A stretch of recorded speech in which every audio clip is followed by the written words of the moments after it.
हरे कृष्णा। तो कई बार ऐसा लोग सोचते हैं और लोग कई बार ऐसा प्रश्न करते हैं कि भक्ति भक्ति करने के साथ साथ हम अपना संसार का भी कामों को कर सकते हैं और संसार के कामों को भी हम अच्छी तरह से करके या फिर हम पैसा कमाएंगे, अच्छा जॉब करेंगे, अच्छा सारा पैसा कमाएंगे और भगवान की सेवा में रहेंगे तो भी हम भक्ति कर ही रहे हैं ना। तो भक्ति कर रहे हैं। तो ठीक है, भक्ति तो ऑफकोर्स हो रही है, पर अभी हम ईमानदारी से सच्चाई से अपने आप को ही पूछें कि कोई व्यक्ति है आपको बोले कि हम आपको बहुत प्रेम करते हैं और आकर के वो अपने जीवन का एक बहुत कुछ किया अपने लिए, उसमें से थोड़ा सा आपको दे के जाता है, तो उससे आपको यह संतुष्टि होगी कि यदि वो आपके साथ हमेशा रहता है और आपके लिए सब कुछ करता है, आपके लिए उसका पूरा का पूरा देता है, तो उससे ज़्यादा संतुष्टि होगी, आप उससे ज़्यादा प्रसन्न होंगे। तो यही एक विषय है कि जहाँ पे हम भगवान के लिए जब अपने आप को अर्पण कर देते हैं, भगवान के लिए, भगवान की इच्छाओं के हिसाब से हम अपने आप को जीते हैं, उसमें चाहे हमारे जीवन में कुछ भी हो, कैसा भी हो, सुख हो या दुख हो या संपत्ति हो, विपत्ति हो, तो इस प्रकार की जो अवस्था है वो वास्तव में शुद्ध भक्ति की अवस्था है। और शुद्ध भक्ति में वो भगवान की इच्छा के लिए जीता है, ना कि अपनी इच्छाओं के अनुसार भगवान की इच्छाओं को मॉडिटेट करता है या भगवान की इच्छाओं को समझता है वो हम भगवान के लिए भी तो कुछ कर रहे हैं। तो भगवान के लिए कुछ कर रहे हैं या अपने लिए कुछ कर रहे हैं, दोनों में बहुत अंतर है। तो जब भगवान के लिए सब कुछ करते हैं और अपने लिए थोड़ा बहुत कुछ करते हैं तो भी उसको मिश्रित भक्ति कहा गया। मिश्रित भक्ति, भगवान के लिए सब कुछ कर रहे हैं फिर भी यदि अपने लिए थोड़ी सी कुछ इच्छा है, थोड़ी सी कुछ चिंता है कि नहीं थोड़ा मुझे इससे मिलेगा करके, या थोड़ा मेरा तो कुछ तो हो, तो मिश्रित भक्ति है। और दूसरा है कि अपने लिए सब कुछ करना, उसमें से कुछ भगवान को देना। जैसे कई बार लोग बोलते हैं हम अच्छा बिजनेस करेंगे, अच्छी जॉब करेंगे, अच्छा पैसा कमाएंगे, उसमें से फिर इतना भगवान के लिए देंगे तो वो मिश्रित भक्ति भी नहीं है, वास्तव में भक्ति का नाम है, बाकी पूरा का पूरा ऑलमोस्ट कर्म है। तो क्योंकि पर ठीक है, भक्ति चलो कुछ परसेंट तो एटलीस्ट कर रहा है, कुछ परसेंट तो भगवान के लिए दे रहा है, तो कर्म योग के जैसा ही है कि हल्का सा भगवान के लिए उसको अर्पण करना। तो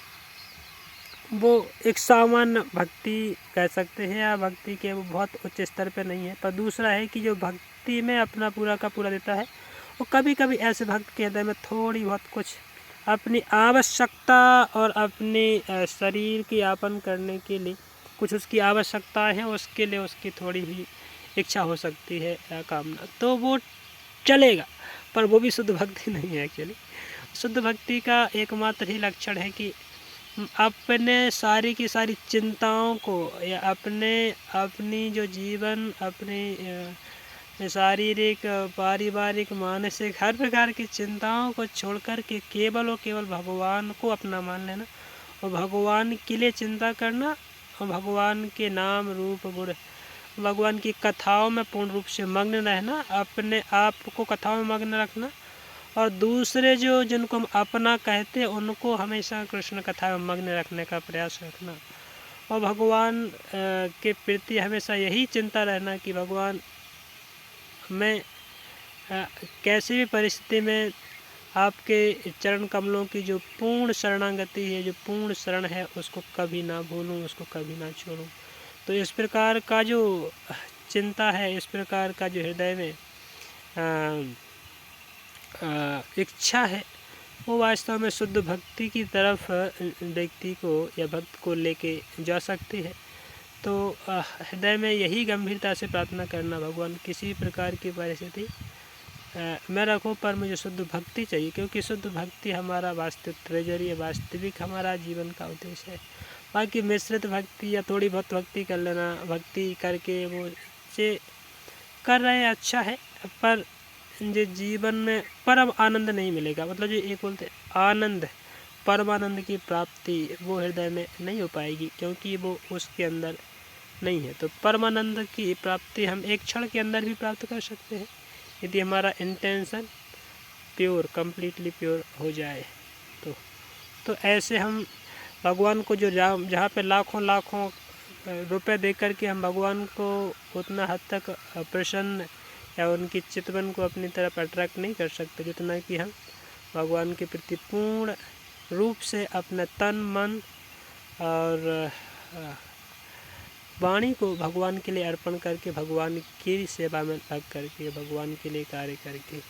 तो वास्तव में शुद्ध भक्ति का लक्षण है, जो हमारा जीवन का लक्ष्य है। तो उसके लिए हमारा प्रयास होना चाहिए, वही करना चाहिए।